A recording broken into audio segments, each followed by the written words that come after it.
ஸ்ரீபதியான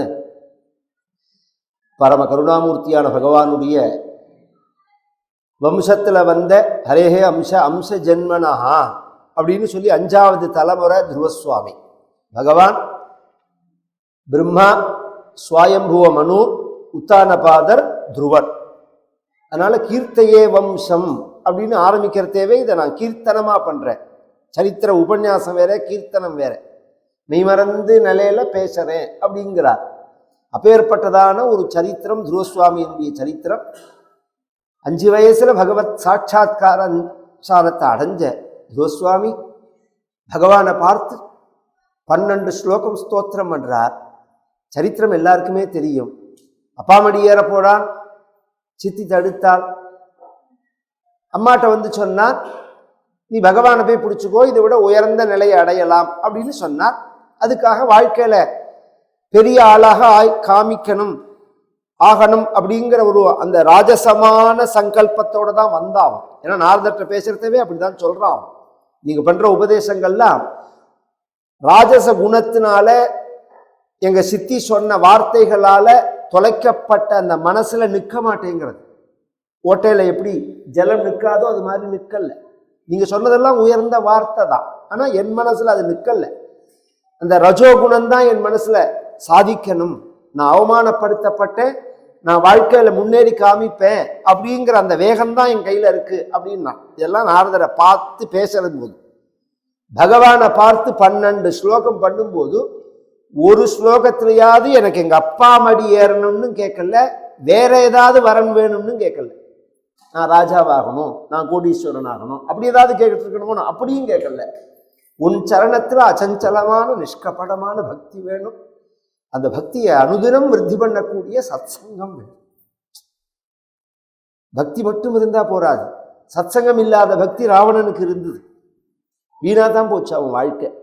அப்படிங்கிறத பக்தியை எப்படி உபயோகப்படுத்தணும்னு தெரியணும். இப்ப நான் சொன்னேன்னு பகவானை பார்த்த உடனே என்ன கேட்டான் துருவசுவாமின்னா, பக்தியை கேட்டான். இதே இதுல பின்னாடி பகவான் பஞ்சமஸ்கந்தத்துல சொல்லும் போது, பக்தின் ததாதி ந கருகச்சது, முக்தின் ததாதி ந கருகச்சது பக்தி யோகம் அப்படின்னு சொல்ல போறார். நான் மோட்சத்தை கூட கொடுப்பேன். நான் உத்தவர்கிட்ட சொல்லும் போது நான் பக்தியை கொடுக்க மாட்டேன் அப்படின்னு சொல்ல போறார். பக்தி அவ்வளவு சுலபம் இல்லை. அந்த பக்தியும் நிஷ்காமிய பக்தியா அமையணும். காமிய பக்தி உலகம் முழுக்க இருக்கு, எல்லார்த்தையுமே இருக்கு. இப்போ நாமெல்லாம் என்ன கோவிலுக்கு போகலையா, பகவானை பூஜை பண்ணலையா, தரிசனம் பண்ணலையா, ஒரே ஒரு தேங்காயை பிடிச்சிட்டு 1000 பிரார்த்தனையை பண்றோம். இது வேணும் அது வேணும் அப்படின்னு பகவான்கிட்ட கேட்குறோம். அது எப்படின்னா, இப்போ அந்த நோட்டு இல்லை, 2000 ரூபா நோட்டுன்னு ஒன்று இருந்து வித்தல, அந்த 2000 ரூபா நோட்டை வச்சு வாசல்ல கீரை வாங்குற மாதிரி இருக்கு. யாராவது 2000 ரூபா நோட்டை கொடுத்து கீரை வாங்குவணும், கீரைக்காரிகிட்ட கொண்டு 2000 ரூபா நோட்டை கொடுக்கணும். முதல்ல அவளுக்கு அதுக்கு சில்லறை இருக்குமா, அவளுக்கு சில்லறை இருந்தா அவ ஏன் கீரை விற்க வரா? அந்த வசதி அவளுக்கு இருந்தா அவ ஏன் கீரை விற்க வரா? அவ முதல்ல கிராமத்துல எல்லாம் என்ன பண்ணுவா, அந்த பணத்தை உடைக்காம வச்சுப்பான். இதை செலவழிக்காம இப்படியே 4 நாள் ஓடி போயிடும். அதுதான் நான் திரும்பி சொல்லுவேன். டவுன் வாழ்க்கைக்கு கிராமத்து வாழ்க்கைக்கு என்னன்னா, 1 ரூபா இல்லாம 1 வாரம் குடும்பம் நடத்தலாம் கிராமத்துல. இங்க 1000 ரூபாய் இல்லாம 1 நாள் குடும்பம் நடத்த முடியாது. இந்த லைஃப் ஸ்டைல். அங்கே ஏதோ அரிசி இருக்கும், புளி இருக்கும், கொல்லையில வாழை மரம் இருக்கும், முருங்கைக்கீரை இருக்கும், மாடு கறக்கும், எதையோ சாப்பிட்டு பேசாம இருந்துருப்பா. 10 நாள் மழை பெஞ்சாலும் நிஷ்கவலையா இருப்பா. வத்தல் இருக்கும், போட்டு குழம்பு வச்சா முடிஞ்சது. இங்க அப்படி கிடையாது. 1 நாள் ஸ்தம்பிச்சு போச்சுன்னா சரியா போச்சதோட. அதுதான் சுபிக்ஷமான வாழ்க்கை. உண்மையில அதுதான். 1 வருஷம் என்ன தேவையோ அத்தனை சாப்பாடும் இருக்கும் ஆத்துல. அதுக்கு என்ன தேவையோ அத்தனையும் வச்சிருப்பா. 10,000 முழுக்க நெல் இருக்கும், அரிசி இருக்கும். வருஷாந்திர சாமான்னு ஒன்று உண்டு, அந்த காலத்துல தெரியுமா எல்லாருக்கும்.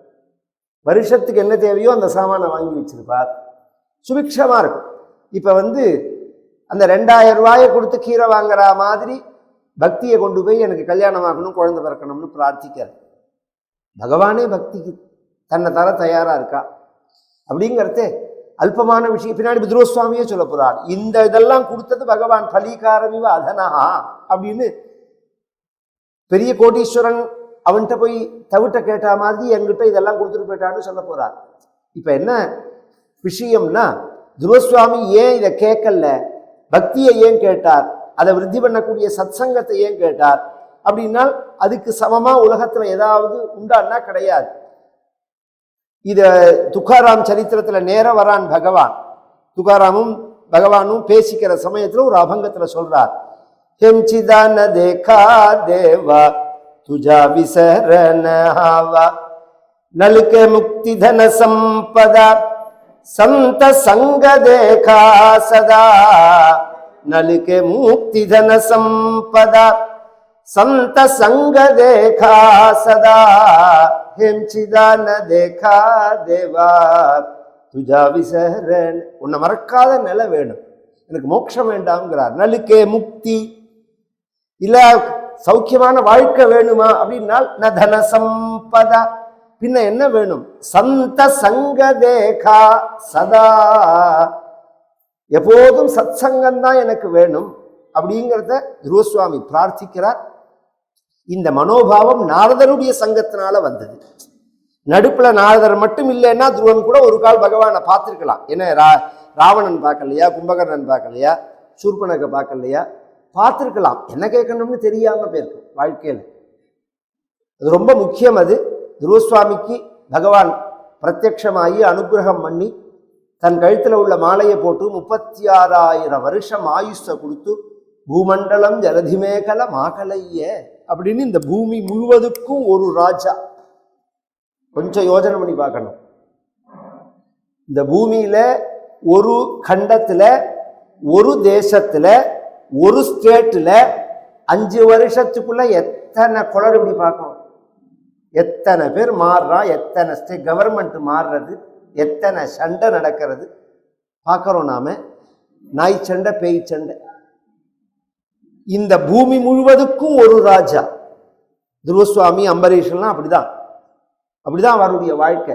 ஆனா அவர்கள் என்ன பண்ணினார்கள்னா இது எல்லாத்தையும் சொப்னம் மாதிரி நினைக்கிறான், இது நிரந்தரம் கிடையாது அப்படின்னு. துருவசுவாமி திரும்பி வரார், வரனை வாங்கிட்டு பகவான் அனுகிரகம் பண்ணி அனுப்பிச்சுட்டார். துருவசுவாமி வருத்தப்பட்டுட்டே வரார். வெளியில போற குழந்தைக்கு சமாதானப்படுத்தி சாக்லேட்டை கொடுத்துட்டு அம்மா ஏமாத்திட்டு போற மாதிரி இந்த வரணெல்லாம் கொடுத்துட்டு நம்மளை ஏமாத்திட்டு போயிட்டான் பகவான். அப்ப சாக்லேட் பெருசா தெரியும், தின்னு முடிச்ச உடனே அம்மா இல்லைங்கிறது தான் தோணும்.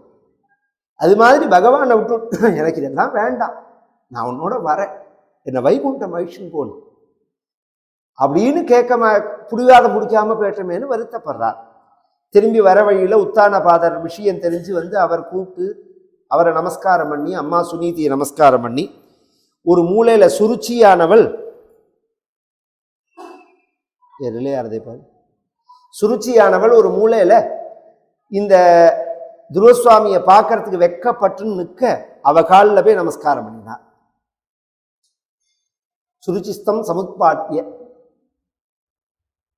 நமஸ்காரம் பண்ணி துருவசுவாமி என்ன சொன்னார்? ஏன்னா துருவ சரித்திரம் பல புராணங்கள்ல இருக்கு, பாகவதத்துல மட்டும் இல்லை, பல புராணங்கள்ல இருக்கு.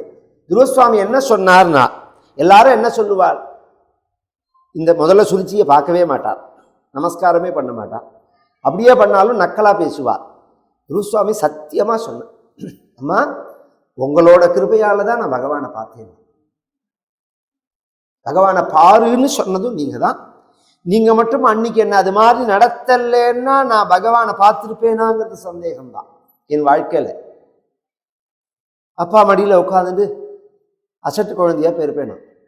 எனக்கு பகவத் சாட்சா்காரம்ங்கிறது உங்களால தான் கிடைச்சது அப்படின்ன உடனே அதற்கு சுருச்சி சொல்றார், என்னால உனக்கு பகவான் கிருப பண்ணல, இந்த குணத்தினாலதான் கிருப பண்ணினான். எஸ்ய பிரசன்னோ பகவானி குணைர் மைத்ரியா அதிபிர்ஹரிஹி தஸ்மை நமந்தி பூதானி நிம்னமாப இவஸ்வயம். இந்த 4 குணம் ஒரு மனிதன்கிட்ட இருந்தா அந்த ஸ்லோப்பை நோக்கி எப்படி ஜலம் ஓடி வரதோ அது மாதிரி பகவான் தேடி வருவான். பள்ளத்தை நோக்கி வெள்ளம் ஓடி வரா மாதிரி பகவான் தேடி வருவான். மைத்ரி முதிதே கருணே உபேக்ஷே அப்படின்னு பெயர் அதற்கு. மைத்ரியாதிபிர் கதிகி அப்படின்னு ஒரே வார்த்தையில முடிச்சுட்டார்கள் பாகவதத்துல. வியாக்கியானத்துல சொல்லும் போது மைத்ரினா எல்லாரையும் ஸ்நேகபாவத்துல பார்க்கறது, முதிதேன்னா எப்போதும் சந்தோஷமா இருக்கிறது, கருணைன்னா இரக்கத்தோட இருக்கிறது, உபேட்சைன்னா ஆசை இல்லாம இருக்கிறது. இந்த 4 நிலை, இந்த 4 நிலை இருந்தா பகவானே தேடின்னு வருவான் நம்மளை அப்படின்னு சொல்லு. துருவசுவாமிக்கு உபநயனம் பண்ணி அக்ஷராபியாசங்கள்லாம் முடிஞ்சு காலத்தில் வித்யாபியாசங்கள்லாம் முடிஞ்சோடனே பட்டாபிஷேகம் பண்ணி வச்சுட்டு உத்தானபாதர் தபஸுக்கு போயிட்டார். இந்த துருவசுவாமியினுடைய தம்பியான உத்தமன் காட்டுக்கு வேட்டையாட போகிற இடத்துல யட்சர்களால் வதம் பண்ணப்பட்டா. அவனை தேடின்னு போன சுருச்சியானவள் காட்டுத்தீல போயிட்டார். கல்யாணமே ஆகல உத்தமனுக்கு. எவ்வளோ பிளான் பண்ணாள் அவள் சுருச்சி, எவ்வளோ பக்காவா பிளான் பண்ணி ஆரம்பத்திலேருந்தே இந்த சுனீதியை ஒதுக்கி இவளுக்கு ராஜாவுக்கு சம்பந்தம் இருக்கக்கூடாது, இவளுக்கு குழந்தை பிறக்கக்கூடாது, குழந்தை பிறந்தாலும் இவன் ராஜாவாக கூடாது, நாம தான் ராஜாவாகணும், எத்தனை திட்டம் போட்டாள்.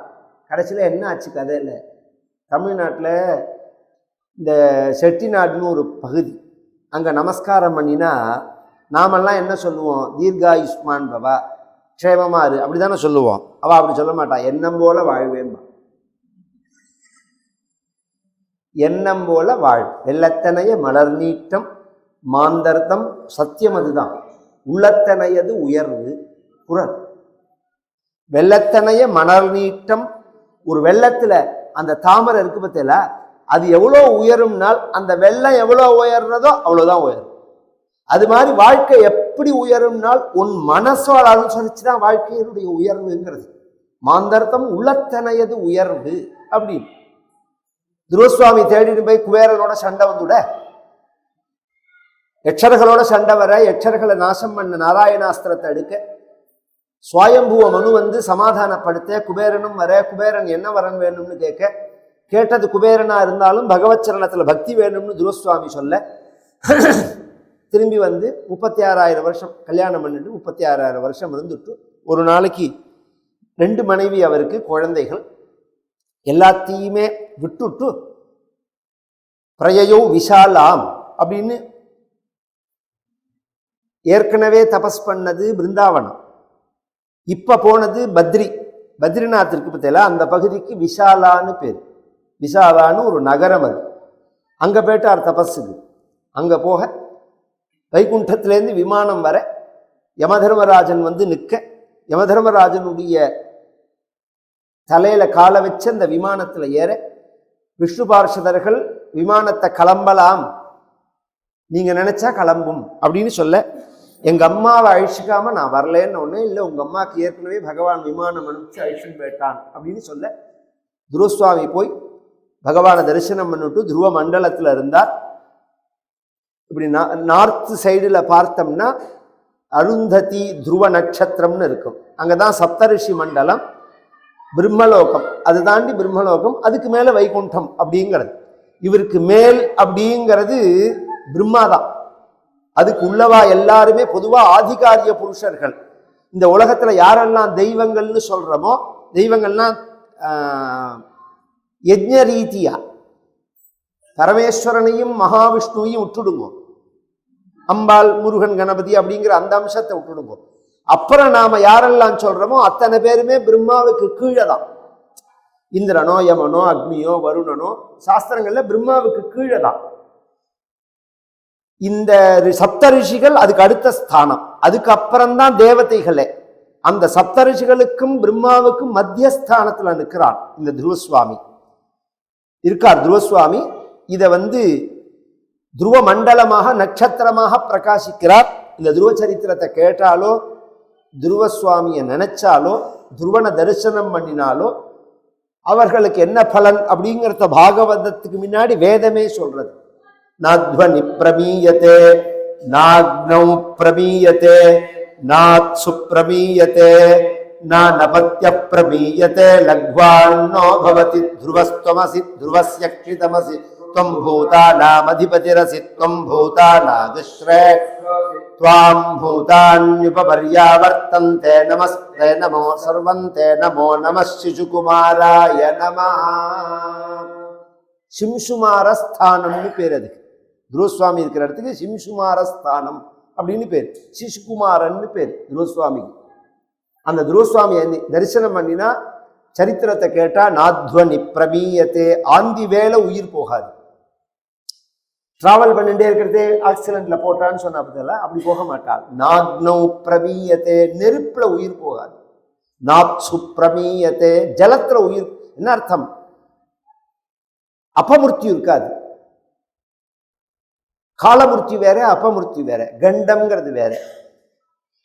சாமானிய மனிதர்கள் நிலையில சொல்றேன். மகான்கள் விஷயம் வேற. சாமானிய மனிதர்கள் தேச காலத்தை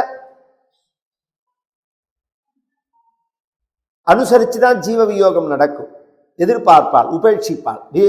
பீஷ்மாச்சாரியாலே உத்தராயண புண்ணிய காலத்தை எதிர்பார்த்தாலும் சரித்திரத்துல வருது. அது மாதிரி உள்ளவர்களுக்கு அந்த தோஷங்கள்லாம் ஏற்படாது. தீர்காயுசு இருக்கும், காலமுருத்யுவா இருக்கும். அப்படி இல்லாம அரோக திருடகாத்திரத்தோட இருப்பாள். அதனாலதான் நம்ம பெரியவாளும் சாஸ்திரமும் கல்யாணமான அன்னைக்கு துருவனை பார்க்கணும்னு சொல்றது.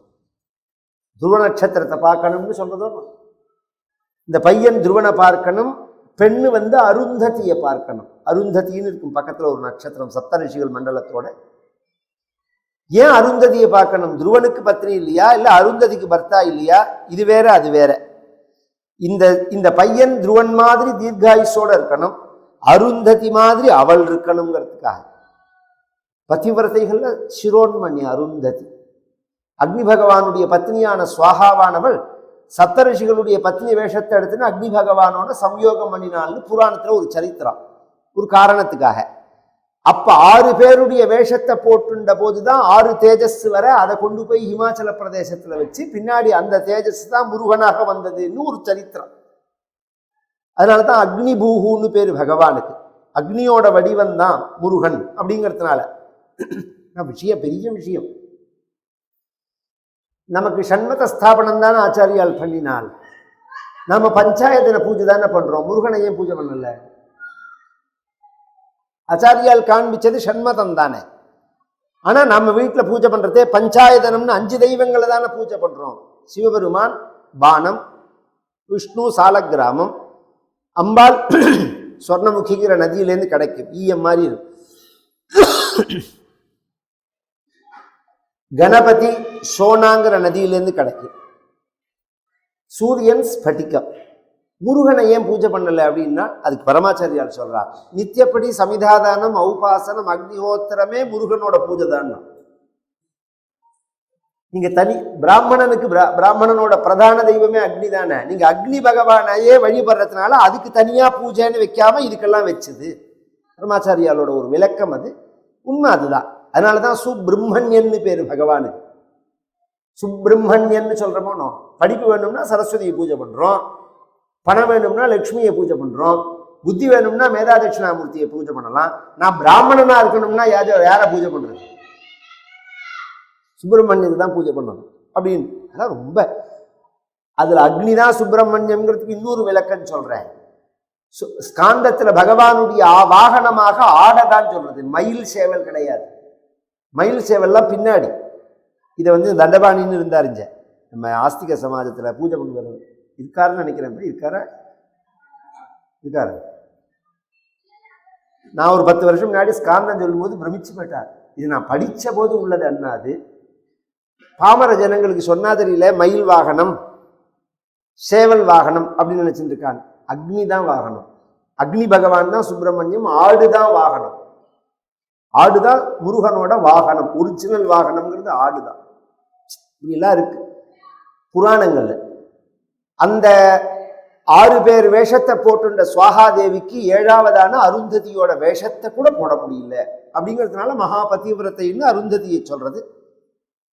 அந்த சரித்திரம் சொல்லி துருவனுடைய வம்சத்துல அங்கன்னு ஒரு ராஜா, அவன் யாகம் பண்ணும் போது நான் ஜக்முர் தேவதா தத்ர, தேவதைகள்லாம் வரல அப்படின்ன உடனே அதுக்கு என்ன காரணம்னா, நீ உனக்கு புத்திரன் இல்லை வம்சம் இல்லைங்கிறதுனால தேவதைகள்லாம் வரலன்ன உடனே வம்சத்துக்காக ஒரு யாகம் பண்ண.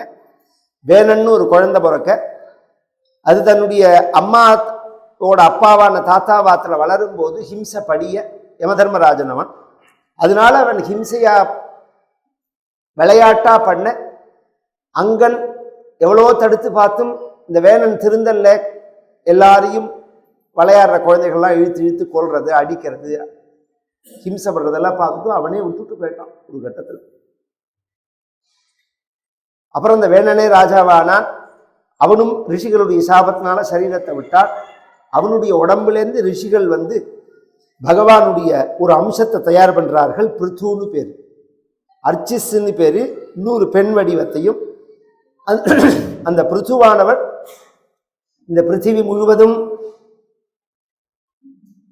உள்ள சாரங்களை நாம் கிடைக்கிற மாதிரி டெக்னிக்கலா உள்ளதை ஏற்படுத்தினார். இப்ப பூமியில எல்லாம் பூமி தான் நமக்கு கொடுத்தாகணும். A to Z பூமியிலேருந்து வருதுதான் நமக்கு. அதனாலதான் வசுந்தரா அப்படின்னு பேரு பூமிக்கு. எல்லா செல்வத்தையும் தாங்கி இருக்கக்கூடியவள் பூமி. அது நாம கிடைக்கணுமே. இப்ப உதாரணம் சொல்லணும்னா, லித்தியம்னு ஒரு ப்ராடக்ட், அது வேர்ல்டுலேயே பல 3 தேசத்துல தான் இருந்தது. அப்படிங்கிறது இப்ப இந்தியாவில் அது கிடைச்சிருக்கு. காஷ்மீர்ல இங்க இருக்கிற அந்த லித்தியத்தை வச்சிருந்தா வேர்ல்டு முழுக்க நாம சப்ளை பண்ணலாம். அதை டெக்னாலஜியா மாத்துறதுன்னு வரல, அவ்வளவு தூரம் வேண்டாம். புளூட்டோனியம், யுரோனியம் தெரியும், தோரியம்னு ஒன்று இருக்கு தெரியுமா உங்களுக்கு? அந்த அணு உலகத்துல எங்கேயுமே கிடையாது, தனுஷ்கோடியில தான் உள்ளது. தனுஷ்கோடியில இந்த சேத்துவுல அது உற்பத்தி ஆறது. அது எந்த அளவுக்கு உற்பத்தி ஆறுது 2 அலையும் சேர்ற இடத்துல அப்படின்னு சொன்னா, அதை நாம எலக்ட்ரிசிட்டியா மாற்றக்கூடிய டெக்னாலஜி உலகத்துல இன்னும் வரல. அப்படி வந்ததுன்னா வேர்ல்டு முழுக்க நாம கரண்ட் ஃப்ரீ சப்ளை பண்ணலாம். அந்த அளவுக்கு அங்க தோரியம் இருக்கு. அதனாலதான் அந்த சேதுவை உடைக்கணும்னு பெரிய கண்ட்ரி எல்லாம் பிளான் பண்ணி இந்த பசங்களுக்கு பணத்தை கொடுத்துடலாம், அந்த ராமசேதுவை கப்பல் போடுறேன் வழி போடுறேன்லாம் ஆரம்பிச்சது. அதெல்லாம் பகவான் தடுத்து நிறுத்தாருன்னா அது வேற விஷயம். இது மாதிரி 1000 இருக்கு, 1000 சொல்லலாம். புராணம், இதிகாசம், தர்மம் அப்படிங்கிறதெல்லாம் விஷயம் வேற. அது ஒரு பக்கம் இருந்தாலும் இதெல்லாம் நாம மனசுல வாங்கிக்கணும். இது ஏன் இப்படி இருக்கு, இது ஏன் இப்படி சொல்றா, என்னத்தினால இவ எதுக்குறா இதை. அப்பதான் நம்ம என்ன வளமில்லை இத்திருநாட்டில்னு கேட்டார். உலகம் முழுக்க எத்தனை கண்ட்ரி சுத்தினாலும் பாரதம் மாதிரி ஒரு சமிருத்தியான ஒரு பிரதேசம், ஒரு சாந்தியான ஒரு பிரதேசம், ஒரு கர்ம பூமி தர்ம பூமி கிடையாதுங்கிறதுக்காக சொல்றேன். இது மாதிரி 100 தேசத்தை நீங்க காமிச்சிடவே முடியாது. இவ்வளோ உயர்ந்த தேசம் இது, எல்லா சமிருத்தியும் உண்டு. அப்பேற்பட்ட அந்த பூமிய அது அன்னூறு விஷயம் சொல்றேன், இது சம்பந்தம் இல்லைன்னாலும். இந்த ஸ்டெர்லிங் அப்படின்னு ஒரு கம்பெனி, அதுல சுப்பிரமணியம்னு ஒருத்தர், அவர் ஒரு 25 வருஷம் முன்னாடி ஒரு ரிசர்ச் பண்ணினார். பாரத தேசத்துல அக்ரிகல்ச்சர் பூமி எவ்வளவு இருக்கு அப்படின்னு பார்க்கும்போது 63 லட்சம் ஹெக்டேர் பூமி இருக்கு. இப்ப நாம் அதை கன்சியூம் பண்றது 31 லட்சம் தான். மிச்சம் 32 லட்சம் கன்சியூம் பண்ணாமையே இருக்காது, உபயோகிக்காமையே அந்த பூமி இருக்கு. இதை எப்படி எல்லாம் பண்ணினா உபயோகிக்கலாம், உபயோகிச்சா என்ன நமக்கு கிடைக்குங்கிறத ஒரு டாக்குமெண்ட் தயார் பண்ணி அப்ப சென்ட்ரல் கவர்மெண்ட்ல கொடுத்தா அதை தூக்கி பிருஷ்டபாகத்தில் போட்டு உட்காந்து விட்டாமன்னு வச்சுக்கோங்க. அதை யூஸ் பண்ணவே இல்லை.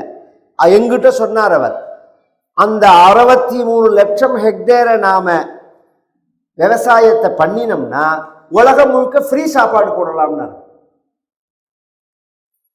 அத்தனை நதி, அத்தனை செல்வ இப்ப போடுறமே. இப்ப ஏன்னா அந்த லிஸ்ட பாக்குறவாளுக்கு தான் தெரியும். உலகத்திலேயே இந்த 8 வருஷத்துக்குள்ள உலகம் முழுக்க அதிகமான அரிசி உற்பத்தியார நாடு, அரிசிய நாம கொடுக்கறது இந்தியா தான். ஏன்னா இதெல்லாம் நான் என்ன பொருளாதார நிபுணனா அல்லது எனக்கு அந்த சப்ஜெக்ட் பேச போறேன்னா அதெல்லாம் சொல்லல. இது பிச்சைக்கார தேசம் இல்லைங்கிறதுக்காக சொல்றேன். இது அவ்வளோ சமிருத்தியான தேசம். இது கண்டவன் கையில போய் நாசமா போயிடுத்தே தவிர சில இடங்கள்ல நாம முயற்சி பண்ணினாலும் நமக்கு கிடைக்காது. அது மாதிரி கிடையாது, என்ன கேட்டாலும் கொடுக்கறதுக்குள்ள தேசம் இது. அதை முழுக்க அப்படி பண்றார் பிருத்து, பூமியை சரி பண்றார். அவர்களை ஒரு பசுமாட்டுக்கு கன்று குட்டியை விட்டாதான் பால் வரும். அது மாதிரி பூமியிலேருந்து பூமியை பசுமாடா வச்சு ஒவ்வொரு பகுதிய சிற்பசாஸ்திரம் படித்தவர்கள், அந்த உலோகங்கள் எடுக்கிறவர்கள் ஒரு பகுதி, ரத்னங்கள் எடுக்கிறவர்கள் ஒரு பகுதி, அது மாதிரி விவசாயம் பண்றவர்கள் ஒரு பகுதி, இப்படி ஒவ்வொருத்தரையா கன்றுவா அனுப்பிச்சு என்னென்ன வேணுமோ அதெல்லாம் எடுத்திருந்தார்னு பாகவதத்துல வருது. அந்த பிருத்துவனுடைய வம்சம் சொல்லும் போது பிரச்சேதசர்கள்னு அவர்களுடைய புரஞ்சன பிராச்சீன பர்ஹிஸ்ன்னு பேர் அவனுக்கு. அவனுடைய புத்திரர்கள் பிரச்சேதசர்கள். அவர்கள் யாகம் பண்ண போனார்கள் மேற்கு சமுத்திரத்துக்கு. சிவபெருமான் அவர்களை வந்து இந்த இன்னைக்கு குருவாயூர்னு சொல்லக்கூடிய அந்த நாராயண சரஸ்ல சிவபெருமான் பார்த்து அவர்களுக்கு ருத்ரகீதம் அல்லது ஒரு ஸ்தோத்திரம், அது அந்த ஸ்தோத்திரத்தை உபதேசம் பண்றார். அந்த ஸ்தோத்திரம் எப்படி இருக்கு அப்படின்னா நமஸ்கார பூர்வகமா இருக்கும், அது பிரார்த்தனா பூர்வகமா இருக்கும். அது மட்டும் இல்லை, ஸ்தோத்திர பூர்வமாகவும் இருக்கும். கொண்டாடுற மாதிரியும் இருக்கும், வேண்டா மாதிரியும் இருக்கும், நமஸ்காரம் பண்ற மாதிரியும் இருக்கும். பகவானுடைய ரூபத்தை தரிசனம் பண்ணக்கூடியதான ஒரு ஸ்தோத்திரம் அது. அந்த ஸ்தோத்திரத்தை உபதேசம் பண்ண இந்த பிரச்சேதசர்கள் திரும்பி வரத்துக்குள்ள இந்த புரஞ்சனன் பிராச்சீன பர்ஹிஸ் இருக்காம பாருவோம். அவனுடைய யாகசாலைக்கு வந்து நாரதர் புரஞ்சனன் அப்படிங்கிற அவனுடைய சரித்திரத்தை சொல்லி, கர்மா அப்படிங்கிறது வந்து ஆத்மலாபத்துக்காக பண்றதே தவிர வெறும் கர்மாவா பண்ணினா, காமியமா பண்ணினா அது வந்து அனர்த்தாய பகுதின்னு ஆயிடும்னு சொல்லிட்டு அதுக்கு ஒரு விளக்கம் சொல்றார். இந்த சரீரத்தையே ஒரு பட்டணமாக காண்பிச்சு இதுல 9 வழியோட உள்ள கோட்டை வாசல். இது ஒரு கோட்டை. அதுல வந்து ராஜாவா உள்ளவன் ஜீவன், சகாவா உள்ளவன் பரமாத்மா, புத்தியா உள்ளவள் ராஜபத்னி. 9 வாசல்கள் அப்படிங்கிறது 9 துவாரம். இதுல சேவகர்கள் இந்திரியங்கள், கர்மேந்திரியங்கள் 5, ஞானேந்திரியங்கள் 5, மனசு 1. இது வெளியில போய் கலெக்ட் பண்ணி சம்பாதிச்சுன்னு வர்றது. இது வந்து இந்த புத்தியோட சேர்ந்து இந்த ஜீவன் அனுபவிக்கிறது தனக்கு சுகமா இருந்துன்னு நினைச்சுண்டு இதுல 365 சேவகர்கள் இதுல இருக்கார்கள். இதுல இன்னொரு விசேஷம் என்னன்னா, இதை வந்து யவன ராஜாவுத்தன் வந்து மிருத்தியோட சம்பந்தத்தோட இதை வந்து கொள்ளையடிச்சா. காலம்ங்கிறது தான் மிருத்யுஞ்ச. பகல் ராத்திரிங்கிற திருடர்கள் நம்மளுடைய ஆயுஷ அபகரிக்கிறார்கள். இப்படிலாம் அதை ஒரு தத்துவமா அதை விவரிச்சுட்டு கடைசியில இந்த புரஞ்சனன் அப்படிங்கிறவன் தன்னுடைய அவிஜாத்தன்கிற சகாவை தரிசனம் பண்ணி சாந்தி அடைஞ்சான், அவனோட ஒன்று சேர்ந்தான் அப்படின்னு அந்த சரித்திரத்தை முடிச்சார். இந்த துருவ வம்சம் நின்று போயிடுத்து. மேல ராஜா வேணுங்கிறத மூத்தவனான பிரியவர்த்தன் தபஸ்ல இருக்கான். அந்த பிரியவர்த்தன் லட்சக்கணக்கான வருஷமா தபஸ் பண்றாங்கிறதே பிரம்மா அவனுடைய தபஸ கலைச்சு நீ ராஜாவா வா அப்படின்னு சொல்ல, பிரியவர்த்தோ பாகவதா ஆத்மாராம கதம் முனே, அவன் பரம பாகவதோத்தமன் ஞானி அப்படி இருந்தவன் பிரம்மாவனுடைய ஒரு வாக்குக்காக கட்டுப்பட்டு கிரகஸ்த தர்மத்துக்கு வரான். கிரகஸ்த தர்மத்துல வந்து அவன் ராஜாவா இருக்க, அவனுக்கு ஆக்னீத்ரன்னு ஒரு புத்திரன் பிறக்க, அவனுக்கு பட்டாபிஷேகம் பண்ணி வச்சுட்டு இவன் காட்டுக்கு போக, அந்த ஆக்னீத்ரனுக்கு நாபிங்கிற புத்திரன் பிறக்க, நாபிக்கு பட்டாபிஷேகம் பண்ணி வச்சு ஆக்னீத்ரன் போக, அந்த நாபிக்கு மேருதேவின்னு பத்னி. இவர்களுக்கு குழந்தைகள் கிடையாது. பிராமணாளுடைய வாக்கை அனுசரிச்சு நாபிகி அபத்யகாமஹா அப்ரஜயா மேருதேவியா பகவந்தம் யஜ்ஞபுருஷம் அவஹிதாத்மா அயஜதா பரிஷிதஸ்மின்னேவ விஷ்ணுதத்த பகவான். இவன் யாகம் பண்றான். அந்த யாகத்துல பகவான் ஸ்ரத்தையோட அந்த பிராமணர்கள் பண்ணத்தினால பகவான் பிரத்யட்சமாயி என்ன வேணும்னு கேட்கறதே பகவானை பார்த்த அந்த பிரமத்துல இந்த பிராமணர்களும் சரி இந்த நாபியும் சரி வாயை திறக்காம இருக்க, மேருதேவி வாத்சல்யத்தோட பகவானை பார்க்க, பகவான் என்னை கூப்பிட்டுட்டு பேசாம இருக்கலேன்னா, நான் என்ன வேணும் என்ன வேணும்னு கேட்கிறேன், வாயே திறக்கல யாருமே, பிரமிச்சு போய் நிற்கிறார். அப்ப அந்த பிராமணர்கள் சுதாரிச்சுன்னு சொன்னார்கள். தனக்கு வேணுங்கிறதையும் கேட்டுண்டார்கள், அவனுக்கு வேணுங்கிறதையும் கேட்டுண்டார்கள். தனக்கு என்ன வேணும்னா ஜொரமரண கஷ்மல தசாயாமப்பி தவகுண நாமதேயானி வச்சன கோச்சராணி நிவசந்து. எங்களோட வாழ்க்கையில எப்பேற்பட்ட ஒரு கஷ்டமான தசையா இருந்தாலும், எங்களுடைய பிரஜாபங்கம் ஏற்பட்ட நினைவு தப்பின நிலையா இருந்தாலும் என் வாக்குல உன் நாமா வரணும். ஏன் அப்படின்னா, கிளிக்கு என்னதான் ராமா ராமா கிருஷ்ணா கிருஷ்ணா சொல்லணும்னு நீங்க பழக்கி கொடுத்து வீட்டுல வளர்த்தாலும் ஒரு பூச்சை பிடிக்க வரத்தே அது என்ன சொல்லும்? ராமா ராமாங்குமா கிருஷ்ணா கிருஷ்ணாங்குமா கீச்சு கீச்சுன்னு கத்துமா. ஒரு பூனை பிடிக்க வர்றது அந்த கிளிய என்ன சொல்லும்? கீச்சு கீச்சுன்னு தான் கத்தும். ஏன்னா இந்த ராம ராமா கிருஷ்ணா கிருஷ்ணா அப்படின்னு நாம் அதை பழக்கினது கொஞ்ச காலம். அது பிறந்தத்திலேருந்து கத்தினது கீச்சு கீச்சுங்கிறது. அது மாதிரி நமக்கு என்னதான் சத் சங்கத்தோட நாம பழகினாலும் அபியாசம் பண்ணினாலும் அந்திம தசை வரத்த இது நிற்காது, அதுதான் நிற்கும். ராமகிருஷ்ணான்னு சொல்லலைன்னாலும் பரவாயில்ல, எது சொல்லக்கூடாதோ அந்த வார்த்தை இல்லைன்னு சொல்லுவா. அதனால நம்ம சாமர்த்தியத்தினால அதை பண்ண முடியாது. அவன் அருளால் அவன் தாள் வணங்கி அப்படின்னு மணிவாசக பெருமான் சொல்ற மாதிரி உன்னோட கிருப்பையால எங்க வாக்குல அது வரணும்னு பிரார்த்திச்சுட்டு, இவன் குழந்தை இல்லைன்னு சொன்னா நீ ஒரு யாகம் பண்ணு, பகவானுடைய கிருபையினால உனக்கு புத்திரகாமேஷ்டின்னு ஒரு யாகம், அதை பண்ணு, பகவானுடைய கிருபையினால உனக்கு பகவான் மாதிரியே புத்திரன் பிறப்பான்னு நாங்க சொன்னோம்னு பகவான் சொன்னா, என்னை மாதிரி மாதிரின்னு உண்டானு. உலகத்துல எல்லாத்துக்கும் மாதிரி உண்டு, பகவானுக்கு உண்டா? பகவானுக்கு மாதிரி கிடையாது. பகவானுக்கு மாதிரி இல்லை, சமமே கிடையாது. மணியப்பன், முத்தப்பன், கண்ணப்பன், தன் ஒப்பாரில்லா அப்பன் அப்படின்னு உப்பிலி அப்பன்னு சொல்றோம். பத்தியெல்லாம் உப்பிலி அப்பன்கிறது பின்னாடி வந்த பெயர், ஒப்பிலி அப்பன்கிறது தான் பெயர். ஒப்புனா சமம்னு அர்த்தம். ஒப்பே கிடையாது பகவானுக்கு.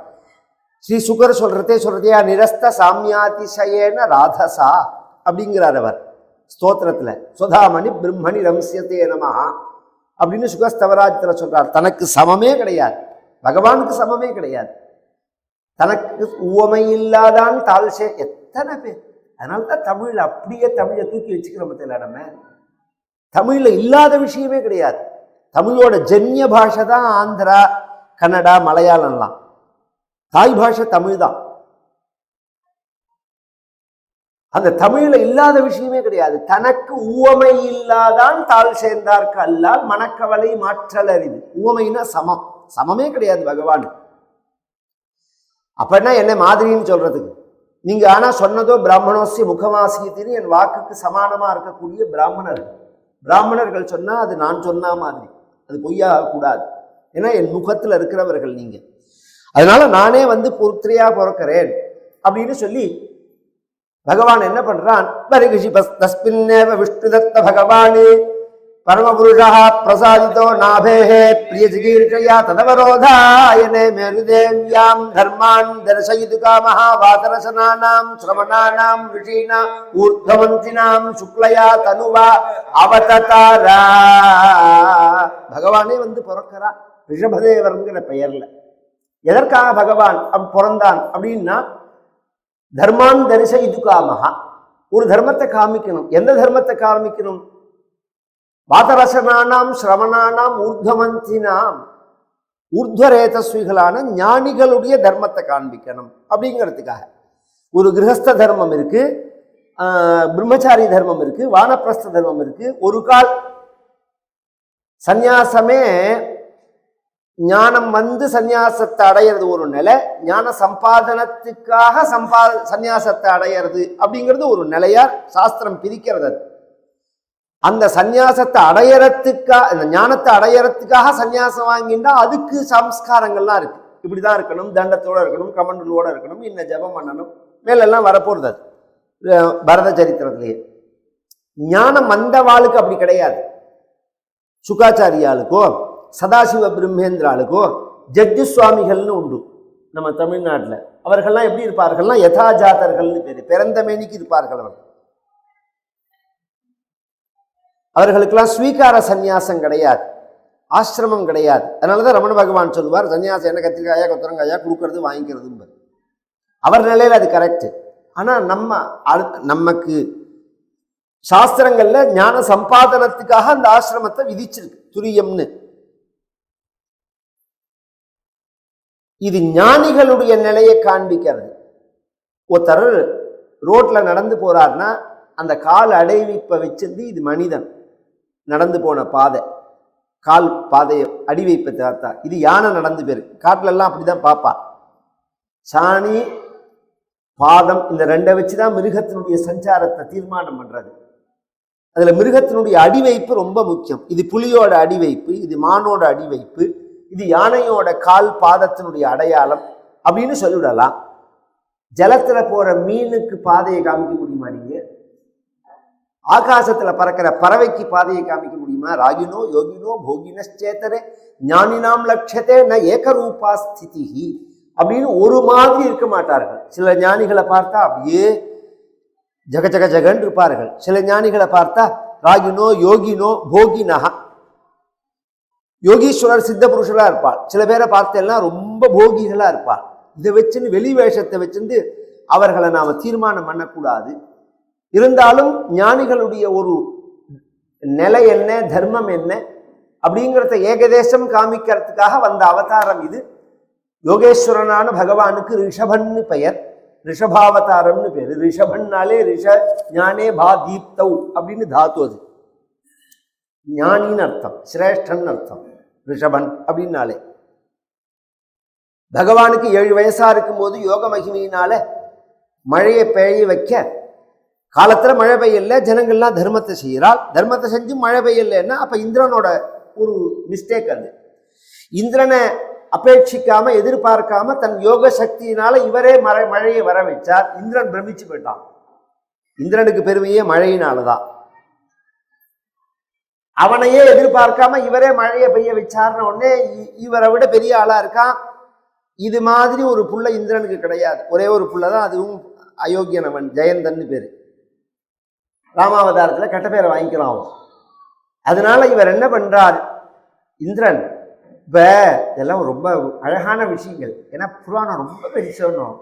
ஒன்னு நமக்கு கிடைக்கலன்னு வச்சுக்கோங்க, நமக்கு இது மாதிரி ஒரு புள்ள பிறக்கலையேன்னு சில பேரை பார்த்தா நமக்கு ஆசையா இருக்கும். இது மாதிரி ஒரு பொண்ணு இல்லையே அப்படின்னு ஆசையா இருக்கும். பிறக்கல்லையேன்னு தாபப்பட்டா அப்ப என்ன பண்ணணும்னா, பிறந்தாதான், பிறக்கலைன்னு என்ன பண்ண முடியும்? பண்ணலாம். அந்த புள்ளையே மருமகனாக்கினுட்ட, அந்த பொண்ணையே மருமகளாக்கினுட்ட. மாட்டு பொண்ணா வந்துட்டானா நம்ம பொண்ணா எடுத்தணும். அது மாதிரி மாப்பிள்ளையா வந்துட்டானா நம்ம பிள்ளையா எடுத்தணும். அதனாலதான் அந்த கம்பெனிலாம் ஒன்று சேர்றது. பெருசா கவனிச்செல்லாம் அந்த காலத்துலலாம் போட்டி கம்பெனியை சேர்த்துருவான் பொண்ணை பிள்ளைய கொடுத்து. ஏன்னா இது பின்னாடி சண்டையாகி தனித்தனியாக சண்டை பிச்சு நிற்கிறதுக்கு கல்யாணத்தை பண்ணுட்டா இது ரெண்டும் சேர்ந்தா பெருசாகிடுமோன்னு. அது ஒற்றுமை ரொம்ப முக்கியம் இல்லையா வியாபாரத்தில் அதனால தான் இந்த ராஜஸ்தானிகளோ நம்ம செட்டியார்களோ குடும்பத்துக்குள்ள என்ன டிஃபரன்ஸ் ஒப்பீனியன் இருந்தாலும் வியாபாரத்தில் அதை காமிக்க மாட்டாங்க. வியாபாரம் குட்டிச்சவரா போயிடும். அது மாதிரி நல்ல குழந்தைகளை நாம் தன் குழந்தையா அடையணும்னு ஆசைப்பட்டா நமக்கு பொண்ணு இருந்தா கொடுக்கலாம். இந்திரனுக்கு ஒரு பெண்ணு இருந்தது, ஜெயந்தின்னு பேர். அந்த ஜெயந்தியை கல்யாணம் பண்ணி கொடுத்துட்டான் இந்த ரிஷபதேவருக்கு. கல்யாணம் பண்ணி கொடுத்து தன் மாப்பிள்ளையா பண்ணிண்டா. ஜெயந்தன் ஜெயந்தின்னு அந்த ஜெயந்தியை கல்யாணம் பண்ணி கொடுத்தா 100 குழந்தைகள் அடைஞ்சார்கள். இந்த ஜெயந்திட்ட 100 பிள்ளைகள். அதான் சொன்னேன், ராகினோ யோகினோ போகினச்சேதரே. ஞானிகள் எப்படி இருப்பான்னு சொல்ல முடியாதுன்னு. அதுல மூத்த பையனுக்கு பரதன்னு பெயர். ஒரு சமயம் இந்த குழந்தைகள் எல்லாம் வச்சிருந்து உபதேசம் பண்றார். சின்னும் சில பெரியவாள்லாம் வச்சிருந்து வீட்டை விட்டுட்டு கிளம்புறார். அவர் அந்த சமயத்துல உபதேசம் பண்றார். குழந்தைகளான்னு கூப்பிட்டு இவர் என்ன பண்ணார், புராணாந்தரங்களை சொல்லும் போது வீட்டை விட்டு போயிட்டார். இவர் சரீர மாத்திரம் உடம்ப மட்டும் மிச்சம் வச்சுன்னு கிளம்பி போயிட்டார். பாக்கி எதையுமே வீட்டிலேருந்து எடுத்துக்கல. அப்பாவை காணுமேனு குழந்தைகள்லாம் தேடின்னு வரது ஆரியாவர்த்தம்ங்கிற பிரதேசத்துல இன்னைக்கு கயான்னு சொல்றோம் பார்த்தீங்களா, அந்த பெல்ட்டுக்கு பேர். அந்த இடத்துல பீகார் தான். ஆரியாவர்த்தம்ங்கிறது ஒரு காலத்துல விசேஷமான பிரதேசம். இன்னும் சொல்லணும்னா சாஸ்திரங்கள்ல இன்னொரு விஷயம் இருக்கு. இந்த கங்கையும் யமுனையும் உற்பத்தியாகி அலகாபாத்ல சேர்றா. அந்த நடுப்புல உள்ள பிரதேசத்துக்கும் ஆரியாவர்த்தம்னு பெயர். கங்கா யமுனையோர் மத்தியே வசந்தி தேமே பிரசன்னாத்மானச்சிரஞ்சீவிதம் வர்தயந்தி நமோ கங்காய முனையோர் முனிப்யஸ்ச நமோ நமோ கங்காய முனையோர் முனிப்யஸ்ச நமஹ. அந்த பிரதேசத்துல வசிக்கிறது ரொம்ப புண்ணியம்னு வேதமே சொல்றது. அந்த மாதிரி இடத்துல வசிக்கிறது. பொதுவாகவே பிராமணாளுடைய சுபாவம், மகான்களுடைய சுபாவம் நதி தீரத்துல இருக்கணும்னு நினைப்பான். அதனாலதான் அக்ரஹாரங்கள்லாம் நதிக்கரையில இருக்கும். நான் திண்டுக்கல்ங்கிற ஒரு ஊருக்கு உபன்யாசத்துக்கு போயிருந்தேன். சௌராஷ்டிர ஜனங்கள், நான் சொல்றது 25 வருஷம் முன்னாடி. சௌராஷ்டிரான அந்த பட்டு நூல், இந்த டெக்ஸ்டைல் வியாபாரம். அங்கே ராத்திரி 10 மணிக்கு தான் கதை ஆரம்பம். சொன்னால் ஆசிரியர் கொடுங்க இல்லைங்க. ஏன்னா அந்த ஒர்க்கெல்லாம் முடிச்சுட்டு வந்தாகணும். 10 மணிக்கு கதை ஆரம்பித்து 12:30 மணி வரைக்கும் நடக்கும் ராத்திரி. ஆனால் நிறைய பேர் வருவான். நான் பார்த்துட்டு ஒரு 2-3 நாள் ஆன உடனே நிறைய பேர் இருக்கா, ஆனால் பிராமணாலே இல்லை. அது ஒரு சின்ன வயசு தானே. அங்கே ஒரு கோனார் ஒருத்தர், சுப்பையா கோனார்னு, அவர் இளநி கொண்டு ஜனங்களுடைய ஒரு தர்மத்துக்கு சொல்ல வரேன், எப்படி இருந்த தேசம் இதுங்கிறதுக்கு. பரம ஏழை அவர், இளநி வியாபாரம் பண்ணுறவர். தினம் கார்த்தால இளநி எடுத்துன்னு கிளம்புறதுக்கு முன்னாடி வந்து கதை சொல்கிறவாளுக்கு ஒரு இளநி கொடுத்துட்டு போவார். அவ எந்த நிலையில இருந்தாலும் அப்படி வாழ்க்கையை நடத்தினான். நான் அப்படி இருந்தா பண்ணுவேன், இப்படி இருந்தா பெரட்டிருப்பேன்னு சொல்றதெல்லாம் ஏமாத்து வேலை. கொடுக்கணுங்கிற எண்ணம் இருந்தா எப்படி இருந்தாலும் கொடுக்க முடியுங்கிறதுக்கு இவெல்லாம் உதாரணம். ஒரு இளநி கொடுத்துட்டு போவேன். அப்ப நான் கேட்டேன், என்ன பிராமணாலே கதைக்கு வரலையே சுப்பையா, அன்டயம்ங்கிறதுனாலயா போனாரு? இருக்காங்களான்னு. கிடையாதுன்னாரு. திண்டுக்கல்ல பிராமணாலாம் கிடையாதுன்னா. ஏன்னு கேட்டேன். இந்த ஊர்ல எப்படி சாமி இருப்பாங்க, நதியே கிடையாதுன்னாரு. எனக்கு செருப்பால் அடிக்கிற மாதிரி இருந்தது. எனக்கு புரியாத விஷயத்த அவர் சொல்றார். இந்த ஊர்ல எப்படி சாமி இருப்பாங்க, இந்த ஊர்ல நதியே கிடையாதுன்னாரு. அப்ப நதி தீரத்துல தான் அவ ஆச்சார அனுஷ்டானத்துக்காக வாழ்ந்தார்கள் அப்படிங்கிறது அவர் ஒரு அப்ராமணன், அவர் புரிஞ்சு சொல்றாரு பத்தியில. அது மாதிரி ஒரு பிரதேசம் இது. அதுக்காக சொல்ல வரேன், அதெல்லாம் ஒரு வாழ்க்கை முறை. ஸ்நானம் தானே எல்லாத்துக்கும் பிரதானமான ஆரம்பமே. அதுலேருந்து தானே கர்மம் ஆரம்பிக்கிறது. இந்த குழந்தைகளை வச்சிருந்து இந்த குழந்தைகள் தேடின்னு வரத்த அவ அப்பாவை பார்த்தால், அப்பாவை பார்த்து சொல்றாள், இப்படி சொல்லிக்காம வந்துட்டேலேன்னு கேட்டால், சொல்லின்னு வந்தா அதுக்கு பேர் சன்னியாசம்னு பேராங்க. ஒருத்தர் பொண்டாட்டியை மிரட்டிகிட்டே இருந்தா, நீ ஏதாவது சொன்னேன்னா நான் சன்னியாசம் வாங்கின்னு போயிடுவேன்னு. இப்படியே ஒரு 5-6 தடவை ஆச்சு. அந்த அம்மாவுக்கு துணிச்சல் வந்து, உன்னையே திருப்பி திருப்பி சொன்னா துணிச்சல் வருமானம். பேஷா போங்க, போற வழிக்கு புண்ணியம் உண்டுன்னா, பேஷா சன்னியாசம் வாங்கிக்கோங்க, எனக்கு ஒன்றும் கவலை கிடையாது. இன்னும் இவருக்கே ஆச்சரியம், நம்மாத் மாமி தான் அப்படி பேசுகிறாளா?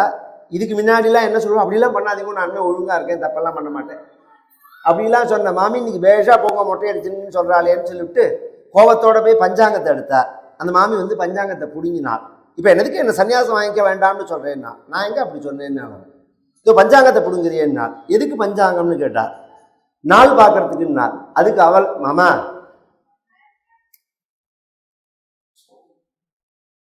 நாள் பார்க்கறதுக்கு அப்படின்னு ஒண்ணு. அதுக்கு அவர் சொன்னார், சார்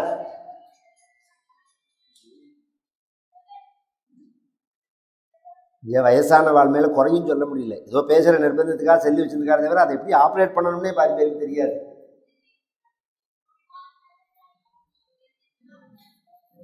இப்ப வர செல்லெல்லாம் தொடவே முடியல, என்னன்னே புரியல.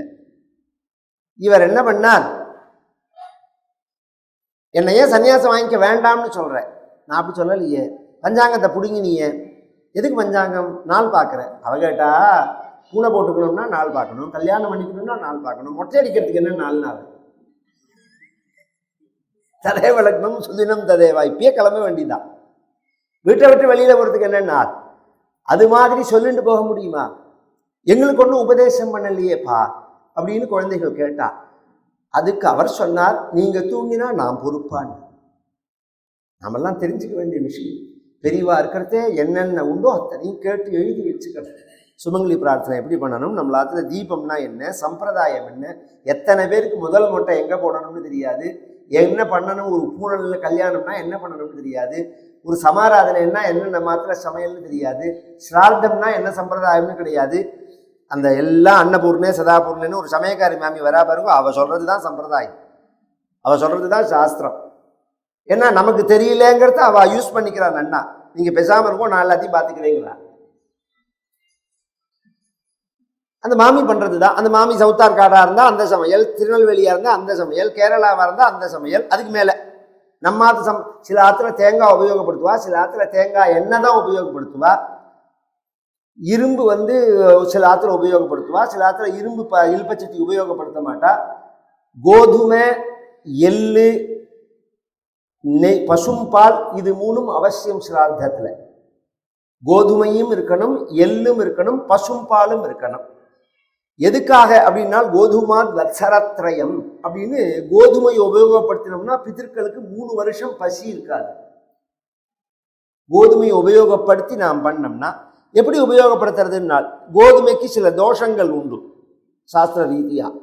அதனால அதை நேரடியாக எடுத்துக்காம அதை ஊற வச்சு அரைச்சு பாலை மட்டும் எடுத்துப்பாங்க. பாலை எடுத்து ஒரு காலத்தில் நீங்கள் அல்வா பண்ணி பார்த்த வாழ்க்கை தெரியும். அது எள்ளை உபயோகப்படுத்துறது தான் எள்ளூர் உண்டை, பால் உபயோகப்படுத்து தான் திரட்டு பால். இது அவசியம் இருக்கணும் சிரார்த்தத்தில். தேங்காயை நேரடியாக உபயோகப்படுத்தும். இங்கே பெங்களூரில் ஒரு கதைக்கு போயிருந்தேன். அந்த மாமி சொன்னால், இப்போ சமீபத்தில் ஒருத்தர் காலமாயிட்டார். அவருக்கு துவாதசேகனி 12வது நாள் நடக்கும்போது என்ன சமையல் பண்ணுறோமோ அதுதான் சிரார்த்தத்துக்கு வரும்னு சாஸ்திரங்கள் சொல்கிறது. அந்த சம்பிரதாயத்தில் உள்ள சமையலை பண்ணணும்னு சொல்கிறது. அவர் சொல்கிறார், சிரார்த்த சமையலாக சமைக்காதீங்கோ, பொரிச்ச குழம்பு வைங்கோ, உருளைக்கிழங்கு கறி பண்ணுங்கோன்னு சொல்கிறார். நீங்கள் சிரார்த்த ரொம்ப நன்னா இருக்குன்னு என்ன அவர் சொல்கிறார். வாத்தியார் சிரார்த்த சமையல்லாம் சாப்பிட முடியாது, பொரிச்ச குழம்பு பண்ணுங்கோன்னு சொல்கிறாருங்கிறார். அவர் சொல்கிறாருங்க, பண்ண முடியுமா மாமி? எனக்கு தெரியலேங்கிறார் அந்த மாமி. ஏன், என்ன காரணம்? நம்ம பெரியவா இருக்கிறதே ஒரு நல்ல காரியம் நடந்ததுன்னா, ஒரு சுமங்கலி பிரார்த்தனை நடந்ததுன்னா உட்காத்தி வச்சுன்னா அதை பார்த்துட்டு ஒரு நோட்டில் உட்காத்தி வச்சுன்னு எழுதினா பேரே தெரியாது. முதல்ல ரொம்ப பேர் இந்த இடத்துல யார் சுமங்கலிங்கிறதே தெரியாது. பித்தும் பைத்தியமாக குழந்தை பிறந்தப்புறம் தான் ஜாதகத்தை தூக்கிட்டு ஓடுறதே தான் புரியறது. சுமங்கலி பிரார்த்தனையே பண்ணல, சிரார்த்தமே பண்ணலை அப்படிங்கிறதே தான். அதுக்கப்புறம் எங்கே அடியிலேருந்து ஆரம்பிச்சாகணும், எங்கேன்னு தேடுறதே புரியாது. அது மாதிரி சிரார்த்தாதிகள்லாம் என்ன முக்கியத்துவம் இல்லை. வாத்தியார் சொல்றார் 12 பேரை. இவருக்கு அம்மா வழி தாத்தான்னா அம்மா வழி தாத்தா வாங்குறார். நினைவு தெரிஞ்ச நாள்லேருந்து தர்ப்பணம் பண்ணிட்டு இருக்கான். ஒரு 12 பேர் ஞாபகம் வர மாட்டேங்கிறது. இதெல்லாம் எவ்வளோ பெரிய ஒரு அலட்சியம், எவ்வளோ பெரிய ஒரு அஜாக்கிரதை. விளையாட்டுக்கு சொல்லலை, இதெல்லாம் சத்தியம். அது வேல்யூவா, அது ஃபிக்ஸ் ஆகிறது இந்த தேசத்துல தான் ஆகும். அது இதுக்கு நான் ஏற்கனவே ஒரு உபன்யாசத்தில் ஒரு விஷயம் சொல்லியிருக்கேன். நான் பையனூர்னு ஒரு ஊரில் ஒரு அட்வொகேட் இருந்தார். அந்த கல்யாண ஜுவல்லரி இருக்க அவருடைய பெரியப்பா. அவர் ரொம்ப புத்திசாலி. அவர் என்ன பண்ணினார், ஒரு பணிக்கர்கிட்ட போய் எனக்கு எப்போ மரணம் ஏற்படும்னு கேட்டார். இன்ன வருஷம்னு ஆகும் ஜாதகத்தை பார்த்துட்டு. எப்படி மரணம் ஏற்படும்னா, பைத்தியம் பிடிச்சி மரணம் ஏற்படும்னா. உடனே அவர் கேட்டார், என்னத்தினால பைத்தியம் முடிக்கும்னு சொன்னார். பிதிரு சாபத்தினால என்னார். எந்த பிதிர்களுடைய சாபத்தினால என்னார். இப்ப வரல, இனிமேதான் வரப்போறதுன்னாலும். கவனிச்சு கேட்கணும். எங்க குடும்பத்துக்கும் அவளுக்கு சம்பந்தம் உண்டு. அவ குடும்பத்துல பொண்ணு கொடுத்து இது பண்ணியிருக்கோம் நாங்க அப்படிங்கிறத அந்த பூங்குன்னா அந்த குரூப்பை சேர்ந்து வாவா நம்ம திருச்சூர்ல. அவருக்கு எங்க செங்காலிபுரத்துக்கு லெட்டர் போட்டு கேட்டார், தாத்தா இருக்கிற காலத்திலேயே. தாத்தா சொன்னா, வந்த விஷயமா இருந்தா அதுக்கு பரிகாரம் சொல்லலாம், வரப்போறதுக்கு எப்படி சொல்ல முடியும்? இனிமேதான் வரப்போறது அப்படின்னா எப்படி சொல்ல முடியும்? இது இன்னதுன்னு வந்ததுக்கு அப்புறம் தான் நாம சொல்ல முடியும்னு சொல்லிட்டார். பிராயசித்தம் என்னன்னு. அதே மாதிரியே அந்த வருஷம் ஒரு 10 வருஷம் கழிச்சு அவருக்கு ஒரு நாளைக்கு வைத்தியம் முடிச்சிருக்கு. வைத்தியம் முடிச்சா குழந்தைகள்லாம் ரூம்ல அடைச்சு விட்டால். மறுநாள் காலத்தால நிதானம் ஆகிட்டார். நான் சரியா இல்லையோ நேற்றுக்குன்னாள். ஆமான்னாள். உடனே அந்த பணிக்கரை கூப்பிடுன்னாள். கூப்பிட்டாள். நீ சொன்ன அந்த காலம் வந்துடுத்துன்னு நினைக்கிறேன். அந்த பிதிருசாபம் என்னை பாதிச்சிருக்கு. ஆனா இப்ப நிதானம் ஆயிட்டேன், அதை நிவர்த்தி பண்ணிக்கணும்னு நினைச்சுக்கிறேன். என்ன பிதிருசாபம் இப்ப சொல்லுன்னா சொன்னா, அவ அண்ணா ஒருத்தர் காலம் ஆயிட்டார். அந்த பிதிருசாபம்னா இல்லையே, அண்ணாக்கு குழந்தையெல்லாம் கர்மா பண்ணிட்டாளேன்னா அது கர்ம பூமி இல்லைன்னு. பிரஷ்னம் சோழி பேசும். இந்த பிரஷ்னத்துல அனுபவம் உள்ளவாளுக்கு தான் நான் சொல்றது தெரியும். இந்த ஊர்ல இருக்கார் ஒருத்தர், பேரை சொல்லக்கூடாது.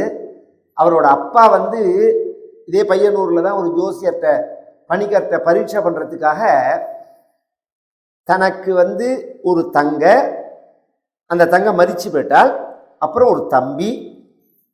இது ஜோசியம் உண்மையான பரீட்சை பண்ணி பார்க்கணுங்கிறதுக்காக மரிச்ச தங்கையோட ஜாதகம், உயிரோட இருக்கிற தம்பியோட ஜாதகம் ரெண்டையும் எடுத்துன்னு அந்த பணிக்கர்கிட்ட போனா, அந்த பணிக்கர் எப்படி உள்ளவர்னா நம்பூதிரி மாதிரி. அவர் பணிக்கர் இல்லை, ஒவ்வொரு ஜாதகமும் ஸ்நானம் பண்ணிட்டு தான் பார்ப்பவர்.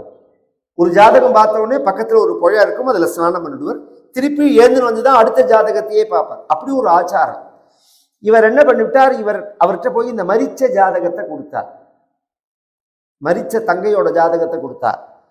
மரிச்ச ஜாதகத்தை கொடுத்து சோதிக்கிறாயான்னு கேட்டாரு.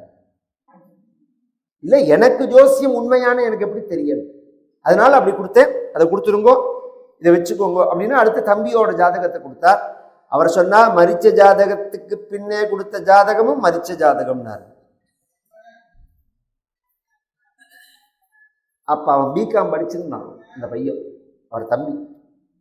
இல்லை புத்திசாலியா இருக்கான்னா, பிஎஸ்சி படிச்சுட்டு இருக்கான்னா, மரிச்ச ஜாதகம்னார் அவர். உயிர் போட மாட்டான், பைத்தியமா போயிடுவான்னா. நான் அவனை புத்திசாலியாக்கி காமிக்கிறேன்னா கரெக்டாக 3வது வருஷமோ 4வது வருஷம் 4 வருஷமோ நினைக்கிறேன் இப்போ படிப்பு. 4வது வருஷம் அவன் பைத்தியமா போயிட்டார். அவர் இருக்கார், இன்னும் இந்த ஊரில் தான் இருக்கார். அவர் பைத்தியமானவர் செத்து போயிட்டார், அவரோட அண்ணா பையன். ஏன்னு கேட்டேன், அவரை கொண்டு கிட்ட காமிச்சார். அவர் ஏன்னு கேட்டேன், இந்த ஊரில் காலேஜ் படிக்கிறதே பார்சி பெண் ஒத்தலை ஒன் சைடாக லவ் பண்ணி அந்த லவ் நிறைவேறலைன்னு உடனே இவர் பைத்தியம் ஆகிட்டார். எங்கள் சித்தப்பா இன்னி பிறந்து அப்படியே இருக்காருன்னு 70 வயசில் அவரை காமிச்சார் என்கிட்ட. அன்னிலேருந்து இப்படியே இருக்கார் அவர் அப்படின்னு. அதை சரி பண்ணவே முடியாது. சில விஷயங்கள்லாம் பிதிருசாபங்கள் இருந்தது, பிரேத சாபங்கள் இருந்ததுன்னா அந்த பரம்பரையை தான் அஃபெக்ட் பண்ணும். அது இந்த பெரிய கர்ம பூமின்னு சொன்ன மாதிரில ஜோசியம் சத்தியம்ங்கிறதுக்காக இந்த விஷயத்த சொன்னேன். இது கர்ம பூமி. இஞ்ச பண்ணல் அந்த கர்மா. அண்ணா காலமானது அமெரிக்காவில் உள்ள பையங்கள் கர்மா பண்ணினால் அது சித்திக்கல்லேன்னு. நான் சொல்றது ஜோசியம், என்ன யாரும் கோச்சிக்க கூடாது. அமெரிக்காவில் உள்ளவா நாளைக்கு தீட்சிதர் இப்படி சொன்னேன் இல்லைன்னா சத்தியத்தை சொல்றேன். கர்மா அங்க பண்ணா அதுக்கு எஃபெக்ட் கிடையாது அப்படின்னு ஒண்ணு. சரி, இப்ப அவர் அடுத்த கேள்வி அவர் கேட்கிறார். எங்க அண்ணா காலம், எங்க அண்ணாக்கு 4 பையன் இருக்கான், 4 பையன் கர்மா பண்ணினா அது சரியாகலன்னு நீங்க சொல்ற. அது சரியாகலைன்னா அவனுக்கு தானே பைத்தியம் முடிக்கணும், எனக்கு ஏன் பைத்தியம் முடிச்சதுன்னாரு அவர். அவர் சொன்னார், நீ அடுத்த கர்த்தா நீ தான். புரியறதோ நான் சொல்றது? புல்ல பண்ணல கர்மா சரியா பண்ணலன்னா, இப்ப புல்ல ஒருத்தனுக்கு இருக்கான், புல்ல கர்மா பண்ணணும். புல்ல இல்லைன்னா அடுத்தது யார்? தௌஹித்ரன் பேரன். பௌத்திரன் இல்லைன்னா தௌஹித்ரன். இவா 2 பேரும் இல்லைன்னா பத்னி கிடையாது, சகோதரன் தான். சகோதரன் தான் பிரதான கர்த்தாங்க. சகோதரனும் பண்ணலேங்கிறதே தான் பத்னி வரும். எல்லாரும் பத்னியிட கொடுத்து வாங்கிட்டு இருக்கால் குடும்ப உள்ள பிரச்சனைகளால. சாஸ்திரம் அப்படி நியமிக்கல. 60 பேரை வருஷப்படுத்தும் போது 3வது ஸ்தானம் யாருக்குன்னா சகோதரனுக்கு தான். இப்ப நீ சகோதரனா இருக்கிறதுனால நீ கர்மா பண்ணணும்னு ஒன்ன பிடிச்சிட்டு இருக்கு அந்த பிரேதம்னா. என்ன ஏன் பிடிச்சதுன்னா, நீ இந்தியாவில் இருக்கிறதுனால நீ பண்ணினா தான் கரையேறுவோங்கிறதுக்காக பிரமிச்சு போயிட்டாரு. உடனே அந்த கர்மாவை சம்ஸ்காரம் தர்ம சம்ஸ்காரத்திலேருந்து பண்ணி அந்த வைத்தியம் தெரிஞ்சு சாதாரணமானார் அவர்ங்கிறதுக்கு சொல்ல வர. ஏன்னா இந்த பிதிருசாபம் பிரேத சாபங்கள்லாம் உண்மையா பொய்யான்னு நமக்கு எப்படி தெரியறதுன்னா, நமக்கு அதுக்கு சொல்யூஷன் தேடுவோங்கிற வாழை தான் அது பிடிச்சிக்கும். இதை நிவர்த்தி இன்னும் சொல்ல போனா அவளுக்கு தான் இப்படி ஒரு ப்ராப்ளம் இருக்குங்கிறதே தெரியும். இப்ப எத்தனையோ பேருக்கு எல்லாம் சௌக்கியமா தானே இருக்கான்னா, சௌக்கியமா இருக்கிறதா அர்த்தம் நினைச்சக்கூடாது. இதோ வேஷ்டி இருக்கு, நான் இப்படி பளிச்சுன்னு வெள்ளை ஒயிட்டா வச்சுட்டு இருக்கேன், இதுல ஒரு அழுக்கு பட்டுதுன்னா இதுல வேஷ்டியில் அழுக்க என்ன காப்பி குடிச்சல கரை பட்டுதா டீ குடிச்சலான்னு வேணா கேட்கலாம். இந்த கோவில்ல விளக்கை ஏத்துட்டு கையை தொடச்சுப்பா ஒரு துணி பார்த்துருக்கல சிவன் கோவில்ல, அதுல நேத்திக்கு கையை தொடச்சதுக்கு இன்னைக்கு கையை தொடச்சுக்கிறதுக்கு வித்தியாசம் உண்டோ எங்கேயாவது? இது நேத்தி அழுக்கு, இது இன்னி அழுக்குன்னு ஒருத்தர் சொல்ல முடியுமோ? அது மாதிரி நம் வாழ்க்கை முழுக்க ப்ராப்ளமா இருக்கிறதே இது இந்த ப்ராப்ளத்தினால வந்தது, அது அந்த ப்ராப்ளத்தினால வந்ததுன்னு எப்படி பிரிச்சு பார்க்க முடியும்? பிரிச்சு பார்க்கிற அளவுக்கு வாழ்க்கை சுத்தமா இருந்தாதான் நான் சொல்றது புரியும். அது பிதிருசாபம் பிரேத சாபம் அப்படிங்கிறது ரொம்ப முக்கியம். அதை கரெக்டா நாம் ஃபாலோ பண்ணணும். அதனாலதான் ஸ்ரத்தையா கிரியமான கர்மா ஸ்ரார்த்தம்ங்கிறது. சந்தியாவந்தனத்தையும் ஸ்ரார்த்தம்னு சொல்லலாம். அப்படி சொல்லாம பிதிரு பூஜனத்துக்கு ஸ்ரார்த்தம்னு ஏன் பேர் வைப்பானே, நாம் ஒழுங்கா பண்ணணுங்கிறதுக்காக. அது பெரியோர்கள்லாம் தான் வழி நடத்தணும். அந்த பெரியோர்கள் இருக்கிறதே தான் நாம் தெரிஞ்சுக்கணும். நீங்க தூங்கினா நான் பொறுப்பான்னா, எங்களுக்கு உபதேசம் பண்ணுங்கோ அப்படின்னு இவர் பிரார்த்திக்க அந்த குழந்தைகளுக்கு உபதேசம் பண்றார்.